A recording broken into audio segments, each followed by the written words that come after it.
2025వ సంవత్సరాన్ని ముగించుకొని 2026వ సంవత్సరంలోనికి ప్రవేశించిన మన జీవితంలో ఒక రోజు గడిచిపోయి అలాగే రెండో రోజులోనికి మనం అందరం కూడా ప్రవేశించి అది కూడా సగం అయిపోయింది. అయితే 2025వ సంవత్సరంలో మనం ఆశించిన కార్యాలు అవి జరగలేదు.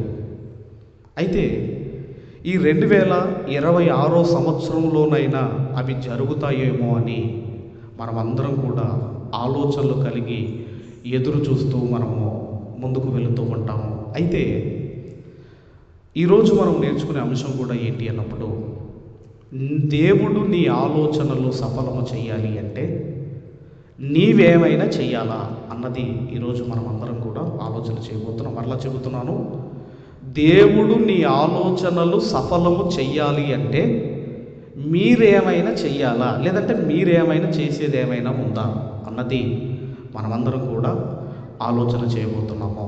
మరి దేవుడు ఏమైనా అన్నాడా? మీ ఆలోచనలను నేను సఫలము చేస్తాను అని దేవుడు చెప్పాడా?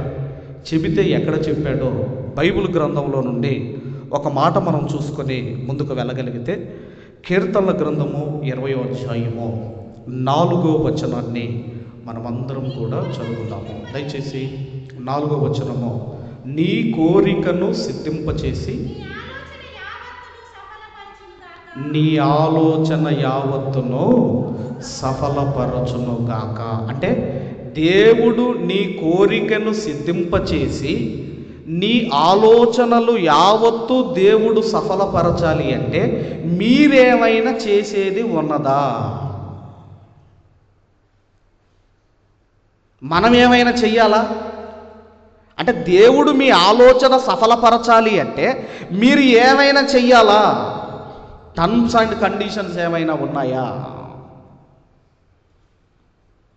ఇప్పుడు ఒక గవర్నమెంట్ జాబ్ నోటిఫికేషన్ ఇచ్చింది అనుకుందాం, ఉద్యోగ అవకాశాలు ఇచ్చింది. ఇప్పుడు మనం ఏం చేయాలండి?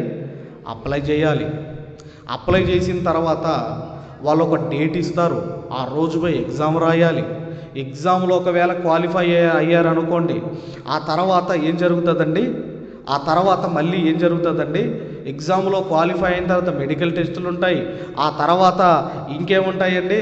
ఆ తర్వాత ఉద్యోగం ఒకవేళ వచ్చింది అనుకుందాం, ఒకవేళ ఉద్యోగం రావాలంటే రిటర్న్ టెస్ట్ ఉంటుంది, ఇంకా ఎన్నో టెస్టులు ఉంటాయి. ఆ తర్వాత ఉద్యోగం వచ్చిన తర్వాత కూడా ట్రైనింగ్ ఉంటుంది. ఆ ట్రైనింగ్లో కూడా మీరు సక్సెస్ అయితేనే అప్పుడు మనం ఏం పొందుకుంటామండి? ఉద్యోగం పొందుకుంటాము. అంటే ఉద్యోగం రావాలి అంటే ఇన్ని చెయ్యాలా? ఇన్ని చెయ్యాలి. మా ఇంట్లో ఒకటి 1 HP మోటార్ ఉందాం. 1 HP మోటార్ ఉంది. ఇప్పుడు నీళ్లు బయటికి రావాలంటే మేము ఏం చేయాలంటే, నీళ్ళు అవే వస్తాయి అంటే రావాలి. అందులో ఏం చేయాలంటే ఒక జగ్గ నీళ్లు పోయాలి. అందులో మీకు 1 HP ఉన్న వాళ్ళకి తెలుసు అది, అవునా అమ్మా? అందులో కొన్ని నీళ్లు పోసి మళ్ళీ మనం ఏం చేయాలి? దాన్ని కనెక్ట్ చేయాలి. అంటే మనం ఎందుకు నీళ్లు పోయాలి? అందులో మనకు నీళ్లు రావాలంటే మనం ఏం చేయాలి? అందులో మనం వాటర్ పోయాలి. వాటర్ పోస్తే మనకేమొస్తాయి? వాటర్ వస్తాయి అన్నది ఎంత నిజమో దేవుడు కూడా ఇక్కడ ఏమంటున్నాడు అంటే, నీ కోరికలు సిద్ధింపచేసి తర్వాత నీ ఆలోచన యావత్తును సఫలపరచును గాక. నీ కోరికలు దేవుడు సిద్ధింప చెయ్యాలి అన్నా, నీ ఆలోచనలు దేవుడు సఫలము చెయ్యాలి అన్నా మీరు ఏమి చెయ్యాలో బైబిల్ గ్రంథంలో స్పష్టముగా దేవుడు రాయించాడు. ఇక ఒక్కొక్కటి చెబుతానో, ఇవి కనుక మీరు చేయగలిగితే ఇదిగోనండి మీ ఆలోచనలు యావత్తు దేవుడి సంవత్సరము సఫలము చేస్తాడు. ఖచ్చితంగా మీ కోరికలు సిద్ధింపచేస్తాడు. మరి నేను ఏం చెయ్యాలి అని ఒకవేళ మనం ప్రశ్న వేసుకుంటే, దేవుడు యోబు గ్రంథంలో కొన్ని సందర్భాలు రాయించాడు. దయచేసి 22వ అధ్యాయము, యోబు గ్రంథము 22వ అధ్యాయము మనమందరము కూడా 21వ వచనము నుండి మనమందరము కూడా చదువుకుందాము. 21వ వచనము నుండి 28వ వచనం వరకు గల వచన భాగాలు ఒక్కొక్కటి మనము చదువుకుందాం. రైట్. ఆయనతో సహవాసము చేసిన ఎడల నీకు సమాధానము కలుగును, అలాగున నీకు మేలు కలుగును. నంబర్ 1 చెబుతున్నాడు, దేవునితో నువ్వేం చెయ్యాలి? సహవాసము చెయ్యాలి. మొదటిది చెబుతున్నాడు దేవుడు, దేవునితో మీరు ఏం చేయాలటండి? సహవాసము చేయాలి, సహవాసము చేయాలి. దేవునితో సహవాసము చేస్తే మీకు కలిగే బెనిఫిట్స్ ఏంటంటే ఆయన అంటున్నాడు, నీకు సమాధానము కలుగుతుంది, రెండవది నీకు మేలు కలుగుతుంది, మేలు కలుగుతుంది. సహవాసం అంటే మరి సహవాసం అంటే ఏంటండి? దేవునితో సహవాసం చేయటం అంటే ఏంటండి? దేవునితో సహవాసం చేయటం అంటే ఏంటంటే, మళ్ళీ ఇక్కడికి వద్దాం అందరం కూడా. అపోస్తులుల కార్యములు, అందరం కూడా అపోస్తులుల కార్యములు 2వ అధ్యాయము 42వ వచనాన్ని మనం అందరం కూడా చదువుకుందాము. 2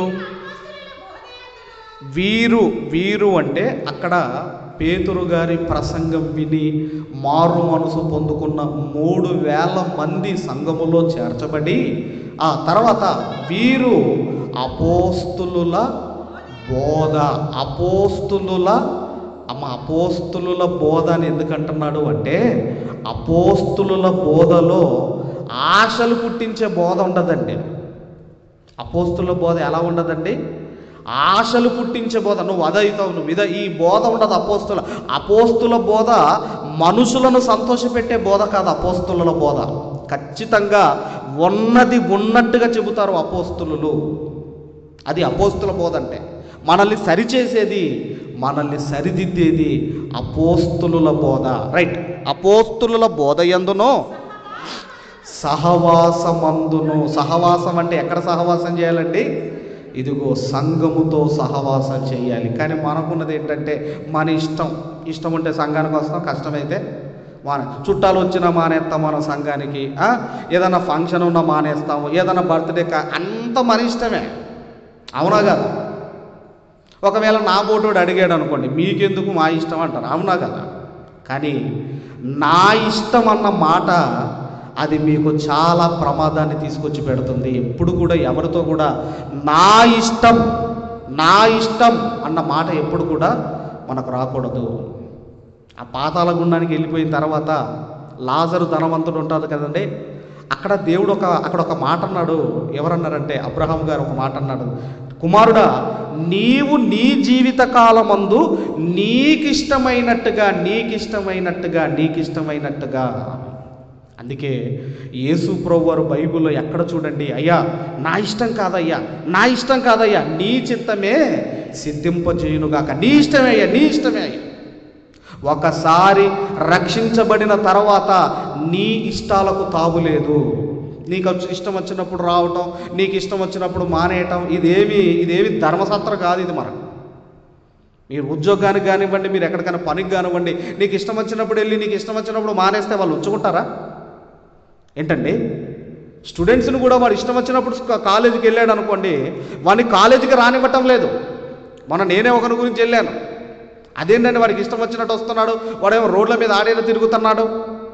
ఎలా అంటే నీకు ఇష్టమైనట్టుగా ఉండకూడదు, నీకు ఇష్టమైనట్టుగా రాకూడదు. అందుకే అంటున్నాడు ఆయన, సహవాసము ఎప్పుడు కూడా సంఘ సహవాసానికి మీరు వాల్యూ ఇవ్వండి, ప్రాధాన్యత ఇవ్వండి. వారానికి ఒకటే రోజు కదండి. ఒక వారం మీరు మానేశారంటే దేవునికి మీరు 2 వారాలు, మీరు 14 రోజులు మీరు మానేసినట్టు అవుతుంది. కాబట్టి ఇక్కడ అదే అంటున్నాడు, అపోస్తుల బోధయందును, తర్వాత సహవాసమందును, రొట్టె విరుచుట యందును, ప్రార్థన చేయుట యందును ఎడతెగక ఉండిరి. క్రైస్తవ్యానికి ఈ 4 విషయాలు పునాది లాంటిది. ఇవి గనక మీరు ఇప్పుడు ఇది చదివిన తర్వాత ఇప్పుడు మరలా మనం యోబు గ్రంథము 22వ అధ్యాయము 21వ వచనాన్ని మనం చదవగలిగితే, ఆయనతో సహవాసము చేసిన ఎడల నీకు సమాధానము. చర్చికి రాకుండా, ప్రభు బలలో పార్టిసిపేట్ కాకుండా, సహవాసములో లేకుండా మనకు సమాధానం రావాలి, శాంతి కావాలి, నెమ్మది కావాలి అంటే ఎక్కడి నుంచి వస్తుంది మీకు? కుటుంబాల పేర్లు నేను చెప్పకూడదు, కానీ కొన్ని కుటుంబాల్లో సమాధానం లేదు, కొన్ని కుటుంబాల్లో నెమ్మది లేదు, అసలు వాళ్ళకు ప్రశాంతత లేదు కొన్ని కుటుంబాల్లో. ఎందుకంటే ఆ కుటుంబాలు దేవునితో సహవాసంలో లేవు, ఆ కుటుంబాలు రొట్టె విరుచుటలో లేవు, ఆ కుటుంబాలు ఇదిగో ఈ సహవాసములో లేవు, ఈ సహవాసములో లేవు. కాబట్టి మీకు సమాధానం అనేది కరువు అవుతుంది, సమాధానం ఉండదు, మీకు నెమ్మది ఉండదు అంటున్నాడు. ఎప్పుడు ఆయనతో సహవాసం లేకపోతే మనకు సమాధానం ఉండదు. కాబట్టి మీరు ఆయనతో సహవాసం చేస్తే మీకు సమాధానం, ప్లస్ తర్వాత ఏమంటున్నాడండి, తర్వాత అలాగున నీకు మేలు కలుగును. అందుకే దేవునితో వాక్యముతో మీరు సహవాసం చేయండి, సమాధానం పొందుకుంటారు. రెండవది మేలు పొందుకుంటారు. అప్పుడు మీరు మీ ఆలోచనలు యావత్తు దేవుడు సఫలం చేస్తాడు. ఇది నంబర్ 1. అయితే నంబర్ 2 దగ్గరికి వద్దాం. 22వ వచనాన్ని మనం అందరం కూడా చదువుదాము. ఆయన నోటి ఉపదేశమును అవలంబించుము, ఆయన మాటలను నీ హృదయములో ఉంచుకొనుము. రెండవది చెబుతున్నాడు, ఇదిగో దేవుడు చెబుతున్న మాటలు ఎవరి ద్వారా దేవుడు మాట్లాడతాడు? దైవజనుల ద్వారా మాట్లాడతాడు. దైవజనులు చెబుతున్న మాటలు విని అవలంబించుము. అవలంబించడం అంటే పాటించుము. వినాలి, తర్వాత రెండోది ఏం చేయాలండి? పాటించాలి. తర్వాత ఆ మాటలు ఎక్కడ ఉంచుకోమంటున్నాడు? నీ హృదయములో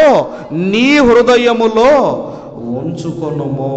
ఎందుకు హృదయములో ఉంచుకోమంటున్నాడు అంటే, నీ మాటలు నా హృదయములో ఉన్నాయి గనక నేను పాపము చెయ్యను. అంటే దేవుని మాటలు మీరు వినాలి, రెండవది పాటించాలి, అంటే అవలంబించాలి. మరి అవలంబిస్తున్నారంటే వినుట మటుకు విందురు కాని వారు ఏం చేయరటండి? అవలంబించరు అన్నాడు. వినుట మటుకు వింటున్నారట. ఒకసారి ఆ మాట కూడా యాకోబు పత్రిక, మళ్ళీ ఇక్కడికి వద్దాం అందరం కూడా. యాకోబు పత్రిక 1వ అధ్యాయము 22వ వచనాన్ని మనం అందరం కూడా చదువుకుందాం. మీరు వినువారు మాత్రమై ఉండి మిమ్ముల్ని మీరు మోసపుచ్చుకొనకుండా అంటున్నాడు. కేవలం మీరు వినడానికి మీరు పరిమితము అయితే మిమ్మల్ని మీరు ఏం చేసుకుంటున్నారు? మోసపుచ్చుకుంటున్నారు. అంటే వినేవాళ్ళు లేరు అని దేవుడు చెప్పటం లేదు. వినేవాళ్ళు ఉన్నారు, బైబిల్ చదివే వాళ్ళు ఉన్నారు, సంఘానికి వచ్చేవాళ్ళు ఉన్నారు, దేవుని మాటలు వినేవాళ్ళు ఉన్నారు. కానీ ఆ విన్నది నువ్వు అవలంబించకపోతే, పాటించకపోతే నిన్ను నీవు మోసపరుచుకుంటున్నావు, నిన్ను నీవు మోసం చేసుకుంటున్నావు. అందుకేనండి విన్నది ఏం చేయాలి మనం మన జీవితంలో? ఈరోజు నేను ఈ విషయాన్ని విన్నాను, ఇది నేను పాటించాలి. ఆ మనసు అబ్రహాము గారిలో ఉన్నదండి. నాయన నీ ఒక్కగాను కుమారుడు బలి, వెంటనే వెళ్ళిపోయాడండి. విన్నది పాటించాలి. అందుకే దేవుడు అంటున్నాడు, చర్చికి వచ్చేవాళ్ళు ఉన్నారు, మీటింగ్లకి వెళ్ళే వాళ్ళు ఉన్నారు, అలాగే బైబిల్ చదివే వాళ్ళు ఉన్నారు, అలాగే వినేవాళ్ళు ఉన్నారు. కానీ రోమా పత్రికలో ఏమంటున్నాడో మరొక మాట కూడా మీరు చూడగలిగితే 3వ అధ్యాయము 11వ వచనాన్ని మనం చూద్దాం. 3:11 రోమా పత్రిక 3వ అధ్యాయము 11వ వచనము. నీతిమంతుడు లేడు, ఒక్కడును లేడు, గ్రహించువాడు లేడు. నేను ఏం విన్నాను, నేను విన్న తర్వాత, అది గ్రహించిన తర్వాత నేనేం చెయ్యాలి? అప్పుడు దేవుడు నీ కోరికలు సిద్ధింపచేసి నీ ఆలోచన యావత్తును సఫలం చేస్తాడు. కొంతమందికి అలవాటు ఉంటుందండి, మందిరానికి రారు. మందిరానికి రాకుండా నువ్వు ఎంత ప్రార్థన చేసినా, ఇప్పుడు చెప్పుకున్నాం కదండి, ఆ రొట్టె విరుష్టి అందును, సహవాసం అందును, ప్రార్థన అందును, ఇవన్నీ ఉన్నాయి కదండి, అపోస్తుల బోధ. ఈ మందిరానికి రాకుండా, సహవాసం లేకుండా, ఇదిగో దేవుని వాక్యం వినకుండా మీరు ఎంత ప్రార్థన చేసినా దానివల్ల కూడా ప్రయోజనం లేదు. సామెతల గ్రంథము 28వ అధ్యాయము, సామెతల గ్రంథము 28వ అధ్యాయము 9వ వచనం. ధర్మశాస్త్రము వినకుండా చెవిని తొలగించుకొను వాని ప్రార్థన హేయమో. అంటే వాక్యము వినకుండా నేను ప్రార్థనే చేసుకుంటాను అంటే నీ ప్రార్థన నేను వినను అంటున్నాడు. కాబట్టి నీ ఆలోచన దేవుడు సఫలము చేయాలి అంటే రెండోది దేవుడు చెబుతున్నాడు, వాక్యాన్ని విను, అది నీ జీవితంలో అవలంబించు. వాళ్ళను వీళ్ళని చూడకండి, నన్ను కూడా చూడకండి. ఎవరిని చూడాలి మీరు? యేసు వైపు చూచుచు. నీ రోల్ మోడల్ ఎవరంటే యేసు వైపు. నా రోల్ మోడల్ ఎవరంటే యేసు వైపు. నన్ను చూస్తే మీరు పడిపోతారు, మిమ్మల్ని చూస్తే నేను పడిపోతాను. కాబట్టి మనము వినాలి, విన్నది అవలంబించాలి. ఇది రెండవది. అయితే ఇక మూడవది చెబుతున్నాడు అక్కడే యోబు గ్రంథము 22వ అధ్యాయము 23వ వచనము. సర్వశక్తుని వైపు నీవు తిరిగిన ఎడల నీ గుడారములో నుండి దుర్మార్గమును దూరముగా తొలగించిన ఎడల నీవు అభివృద్ధి పొందెదవు. ఇక్కడ ఏమంటున్నాడు అంటే నీ గుడారములో నుండి దుర్మార్గతను నీవు తొలగించుకోవాలి అంటున్నాడు. ఇంతకీ ఏది మన గుడారము? మన గుడారం అంటే మన ఇల్లా, మన దేహమా? ఏమన్నాడండి? తర్వాత మీరు కొరంథీలకు రాసిన 2వ పత్రిక 5వ అధ్యాయము 1వ వచనంలో అక్కడ శరీరం అనే గుడారము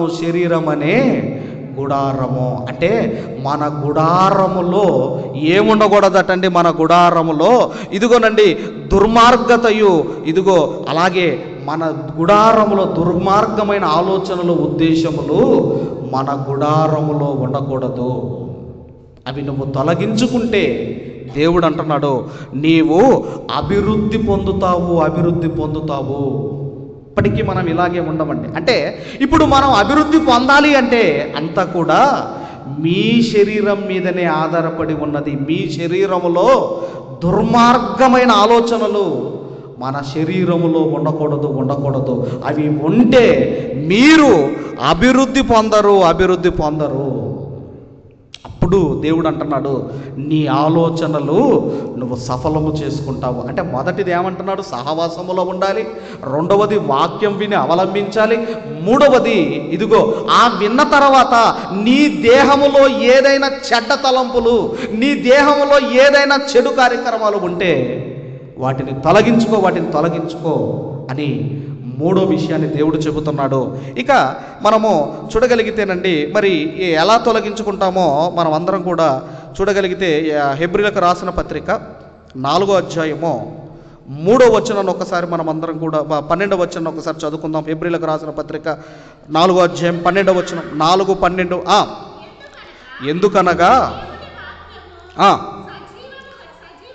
సజీవమై బలము గలదై రెండంచులు గల ఎటువంటి ఖడ్గము కంటెనో వాడిగా ఉండి ప్రాణాత్మలను, కీళ్లను, మూలుగులను విభజించినంత మటుకు దూరుచు హృదయము యొక్క తలంపులను, ఆలోచనలను శోధించుచున్నది. అంటే వాక్యము కీళ్ళ వరకు వెళ్ళాలటండి. వాక్యము ఎక్కడి వరకు వెళ్ళాలి అంటే మన ఎముకలలో గుజ్జు, బోన్ మేర అంటాం కదా, మూలుగు అంటాం కదా, ఆ మూలుగు వరకు వాక్యము వెళితే నీలో దుర్మార్గతయు అలాంటి ఆలోచనలు మనలో కనబడవు అని దేవుడు అంటున్నాడు. ఎందుకు కనపడుతున్నాయి అంటే వాక్యం లోపలికి వెళ్ళకపోతే మనలో అలాంటివే కనపడతాయి. ఇప్పుడు ఒక డాక్టర్ గారు ఇంజెక్షన్ ఇచ్చిన తర్వాత అది లోపలికి వెళ్తేనే కదండి అది మన లోపల పనిచేసేది. అలాగే వాక్యము కూడా ఎక్కడి వరకు దూరాలి అంటే నీ మూలుగు వరకు వెళ్ళాలి. నీ మూలుగు వరకు. ఎందుకు మూలుగు వరకు అంటున్నాడు అంటే అది రక్తము పుట్టే చోటు, బ్లడ్ అది ఉత్పత్తి చేసే చోటు అది. ఆ రక్తములోనే మనకేముంటాయి? ఆలోచనలు ఉంటాయి. కాబట్టి వాక్యము మూలుగు వరకు వెళితే నువ్వు ఎలా ఉంటావు అంటే ఇదిగో నీలో దుర్మార్గత కనబడదు. నీలో దుర్మార్గత కనబడకపోతే ఇప్పుడు మనం ఎలా ఉంటామో యోబు గ్రంథం 8వ అధ్యాయము 6 చెప్పారు రిఫరెన్స్ 6-7 వచనాలు 6-7 వచనాలు 6-7 వచనాలు కొద్దిగా రిఫరెన్స్ చెప్పనియండి. 6-7 వచనాలు 8-6 8-6 తొందరపడొద్దు, అందుకే తొందరపడకండి. 8-6 నీవు పవిత్రుడవై యథార్థవంతుడవైన ఎడల నిశ్చయముగా ఆయన నీయందు శ్రద్ధ నిలిపి నీ నీతికి తగినట్టుగా నీ నివాసమును వర్ధిల్లజేయును.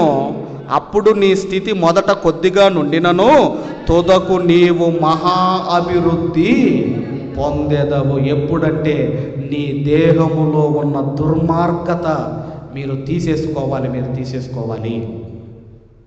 అప్పుడు నువ్వు మహాభివృద్ధి అటండి. ఇది ఎన్నో విషయం అమ్మ? ఇది ఎన్నో విషయం అండి? ఇది 3వ విషయం. అంతేనా? ఇక 4వ విషయం దగ్గరికి మనం రాగలిగితే మరలా యోబు గ్రంథము 22వ అధ్యాయము 24వ వచనాన్ని చదువుకుందాం. మంటిలో నీ బంగారమును ఏటి రాళ్లలో ఓఫీరు సువర్ణమును పారవేయుము. అప్పుడు సర్వశక్తుడు నీకు అపరంజిగాను ప్రశస్తమైన వెండిగాను దేవుడు ఏమంటున్నాడు అంటే మీ బంగారమును తర్వాత ఓఫీరు బంగారమును పారవేయుము అంటున్నాడు. అంటే దాని అర్థం ఏంటండి అమ్మా? పారవేయము అని ఎందుకంటున్నాడమ్మా? ఎందుకంటున్నాడు అంటే మనం ఏమనుకుంటున్నామంటే అవే విలువ కలిగే అనుకుంటున్నాం మనం. అవి ఏం చేశాడంటే దేవుడు భూమి మీద ఎలా పడేశాడు దేవుడు వాటిని. విలువైన వజ్రాలు కావచ్చు, విలువైన బంగారం, ఇవన్నీ కూడా ఖనిజాలు కావచ్చు, ఇట్లా భూమి మీద ఏం చేశాడు? బతకండ్రాని పడేశాడు దేవుడు. అయితే మనం ఏమనుకుంటున్నాము అంటే అవి విలువైనవి అనుకుంటున్నాము. అవి విలువైనవి అనుకొని మనము దేవుణ్ణి తక్కువ చేస్తున్నాం. అందుకే ఆయన అంటున్నాడు వాటిని పారవేయుము అంటే వాటి మీద నీ మనస్సు పెట్టుకొనకుము అంటున్నాడు. మనం దేన్ని పారేస్తామండి? పనికిరాని వాటిని మనం పారేస్తాం. అర్థమైందమ్మా? మీ దగ్గర ఎంత విలువైనది ఉన్నా అది దేవునితో సాటి కాదు అని మీరు గుర్తుంచుకోండి. అది దాని అర్థం. అక్కడ ఎంత విలువైనవి ఉన్నా అవి దేవునితో సాటి కావు. కాబట్టి వాటి మీద మీ మనసు పెట్టుకోకండి. అవి విలువైనవి అని ఎప్పుడు మీరు అనుకోకండి. అందుకే అంటున్నాడు అప్పుడు నీకు 25వ వచనంలో అప్పుడు సర్వశక్తుడు నీకు అపరంజిగాను ప్రశస్తమైన వెండిగాను వండును. వాటి మీద మనసు పెట్టుకోకండి, దేవుని మీద మనసు పెట్టుకోండి. మీ ఆలోచనలు దేవుడు ఖచ్చితంగా సఫలం చేస్తాడు. ఇది 4వది. ఇక 5వ విషయానికి మనం వెళ్ళగలిగితే 26వ వచనాన్ని మనం అందరం కూడా చదువుకుందాం. అప్పుడు సర్వశక్తుని యందు నీవు ఆనందించెదవు, దేవుని తట్టు నీ ముఖము ఎత్తెదవు. ఈరోజు మనం చూడగలిగితే ఆనందం మనకు కావాలి, సంతోషం మనకు కావాలి అంటే అది దేవుని యందే. ఈరోజు మనకు ఉన్నా సంతోషిస్తాం, లేకపోయినా సంతోషిస్తాం. ఉన్నా ఆనందపడతాం, లేకపోయినా మనం ఆనందపడతాము. అందుకే ప్రభువునందు ఆనందించాలి. మరొక విషయం ఏంటంటే మనము లేమిలో బ్రతకటం నేర్చుకోవాలి, సంపన్న స్థితిలో మనము బ్రతకటం మనము నేర్చుకోవాలి. బాగా ఆడంబరాలకు వెళ్ళకూడదండి. ఏం చేయకూడదు? ఆడంబరాలకు ఎప్పుడు కూడా మనము చాలా ఆడంబరాలకు వెళ్ళకూడదు. నేను కొంతమందిని చూశాను, మీరు ఏమనుకోనంటే చెప్తాను. కొంతమందిని చూశాను, వాళ్ళ చీరలు 10,000, 15,000, 20,000 అండి వాళ్ళ చీరలు. వింటున్నారమ్మా? వాళ్ళ చీరలు 10,000, 15,000, 20,000. వాళ్ళ పిల్లల బట్టలు చూస్తే ఎలాగున్నాయి అంటే అసలు 500 కూడా ఉండే, అంత కాస్ట్ ఉండవండి పిల్లల బట్టలు. అంటే దాని అర్థం ఏంటి అమ్మా? పిల్లలకు అసలు మనం సంపాదించేదే మనం ఏది చేయాలన్నా ఎవరు బాగుండాలని? పిల్లలు బాగుండాలి. అసలు అలా నేను చాలామందిని గమనించాను. కాబట్టి మనం ఆలోచన చేయగలిగితే మనము లేమి స్థితిలో బ్రతకడం నేర్చుకోవాలి, తర్వాత సంపన్న స్థితిలో మనం బ్రతకటం నేర్చుకోవాలి. అందుకే అన్న వస్త్రములు గలవారమై తృప్తి కలిగి యుందుము అంటున్నాడు. అయ్యో ఆమె అన్ని వేల రూపాయల చీర కొనుక్కున్నదే, మరి అయ్యో నేను కొనుక్కోలేకపోతా, ఎప్పుడు బాధపడకూడదు. వాళ్ళ స్థితి అది, మన స్థితి ఇది. అర్థమైందమ్మా? వాళ్ళకు తగ్గట్టుగా వాళ్ళు ఉన్నారు, దేవుడు నాకు ఇదే ఇచ్చాడు అని మనము సంతోషపడాలి. కానీ మనం ఎప్పుడు కూడా ఆడంబరాలకు మనం వెళ్ళకూడదు. అప్పుడు మీరు ఎలా ఉంటారు అంటే, ఏ స్థితిలోనైనా, అన్నం ఉన్నా లేకపోయినా, ఏదున్నా లేకపోయినా ప్రభువునందు మీరు ఆనందిస్తారు. అందుకే హబక్కు గ్రంథం 3వ అధ్యాయం అంటాడు, అంజూరపు చెట్లు పూయకపోయినను, శాలలో పశువు లేకపోయినను, అదంతా చెప్పుకుంటూ మేము ప్రభువునందు, దేవుని యందు ఆనందించేదము. అది మనం నేర్చుకోవాలి దేవునిలో, అది మనం నేర్చుకోవాలి దేవునిలో. అప్పుడు నువ్వు ఆనందిస్తావు. తర్వాత దేవుని తట్టు నీ ముఖము ఎత్తుదువు, దేవుని వైపు నీ ముఖము ఎత్తేదవు. ఇక ఏ పరిస్థితుల్లోనైనా మీరు ఆనందిస్తున్నప్పుడు దేవుని వైపే మీ ముఖం ఎత్తుతారు. అక్కడ అన్ని కోల్పోయిన యోబు గారు ఎవరి వైపు చూస్తున్నాడని, యెహోవా ఇచ్చను, యెహోవా తీసుకొని పోయెను, ఆ యెహోవా నామము, దేవుని నామమునకు స్తుతి కలుగును గాక. కాబట్టి ఏది ఉన్నా లేకపోయినా, ఏ స్థితిలో దేవుడు నిన్ను ఉంచాడో ఆ స్థితిలో సంతోషముతో, ఆనందంతో బ్రతకండి. ఈరోజు చాలామంది పెద్ద పెద్ద బిల్డింగ్లలో బ్రతుకుతున్నారు, కానీ వాళ్ళకి ఏమి లేదంటే శాంతి లేదు, సమాధానం లేదు, నెమ్మది లేదు. ఈరోజు మనకున్న కుటుంబాల్లో ఇంత తింటున్నాము, ఫ్యామిలీతో ఆనందంగా సంతోషంగా మనం గడుపుతున్నాము అంటే అది దేవుడిచ్చిన భాగ్యము, మర్చిపోవద్దు. తర్వాత మరొక విషయము, ఇప్పుడు ఎన్నదమ్మా, ఈ 6వ విషయం మనం చూడగలిగితే 27వ వచనం త్వరగా, నీవు ఆయనకు ప్రార్థన చెయ్యగా నీ మనవిని ఆలకించును, నీ మొక్కుబళ్ళు నీవు ఇవన్నీ మనం చేసుకుంటూ రాగలిగితే అప్పుడు దేవునికి నీవు ప్రార్థన చేస్తే ఆలకిస్తాడు, నీ మొక్కుబళ్ళను నీవు చెల్లించేదవు. అంటే ప్రార్థన కూడా దేవుడు వింటాడు. ఇక చివరిగా 28వ వచనాన్ని, 8వ విషయం, నీవు దేనినైనా యోచన లేదంటే ఆలోచన చెయ్యగా అది నీకు స్థిరపరచబడును, నీ మార్గముల మీద వెలుగు ప్రకాశించును. ఇవన్నీ మీరు చెయ్యగలిగితే ఈ సంవత్సరములో దేనినైనా మీరు యోచన చెయ్యగా అది మీకు స్థిరపరచబడును. దేవుడు దానిని స్థిరపరుస్తాడు. ఎప్పుడు? ఈ పైనుంచి చెప్పుకుంటూ వచ్చినవన్నీ మీరు చేసినప్పుడు. తర్వాత కింద అంటున్నాడు, ఏమన్నాడండి, నీ మార్గముల మీద వెలుగు ప్రకాశించును. మనం వెళుతున్న మార్గానికి సాతాను చీకటి కలగజేస్తాడు. ఎందుకు? మనం గుంటలో పడిపోవాలని వాడు చీకటి కలగజేస్తాడు. దేవుడు అంటున్నాడు, నీ మార్గముల మీద వెలుగు ప్రకాశిస్తుంది, వెలుగు ప్రకాశిస్తుంది. నువ్వు చక్కగా నీ మార్గములో నీవు నడుచుకుంటావు. కాబట్టి నీ కోరికలు సిద్ధింపచేసి నీ ఆలోచనలు యావత్తును దేవుడు సఫలము చేయాలి అంటే ఇదిగో ఇన్ని ఉన్నాయి మనం చేసేటివి, ఇన్ని ఉన్నాయి మనం చేసేటివి. ఇవన్నీ మీరు చెయ్యండి.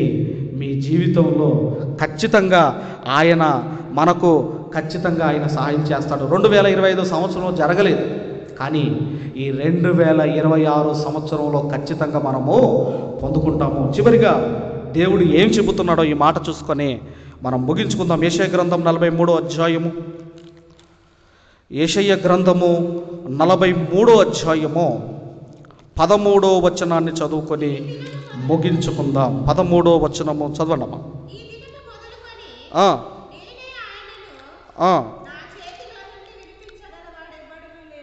ఎవడునూ లేడు, నేను కార్యము చెయ్యగా త్రిప్పివేయువాడు ఎవడు? నేను కార్యము చెయ్యగా త్రిప్పివేయువాడు ఎవరు? అసలు దేవుడు కార్యం చేస్తే ఎవరు త్రిప్పివేస్తారండి? మరి ఇప్పుడు దేవుడు కార్యం చేయాలంటే మనం ఏం చేయాలి? ఇదిగో ఇప్పుడు మీరు విన్నవన్నీ కూడా మీ జీవితంలో చెయ్యండి. ఎప్పుడు కూడా దేవునికి ప్రాధాన్యత ఇవ్వండి. ఎవరికి ప్రాధాన్యత ఇవ్వాలండి? దేవునికి మీరు ప్రాధాన్యత. దేవునికి మీరు ఎంత ప్రయారిటీ ఇస్తారో, ఎంత ప్రాధాన్యత ఇస్తారో, ఈ సంవత్సరము దేవుడు మీకు అంత ప్రాధాన్యత ఇస్తాడో మీకు కావలసినవి మీ కాళ్ళ దగ్గర దేవుడు పడేస్తాడు. మీ కోరికలు సిద్ధింపచేస్తాడు. మీ ఆలోచనలు యావత్తును దేవుడు సఫలము చేయును గాక. ఆమేన్, ఆమేన్.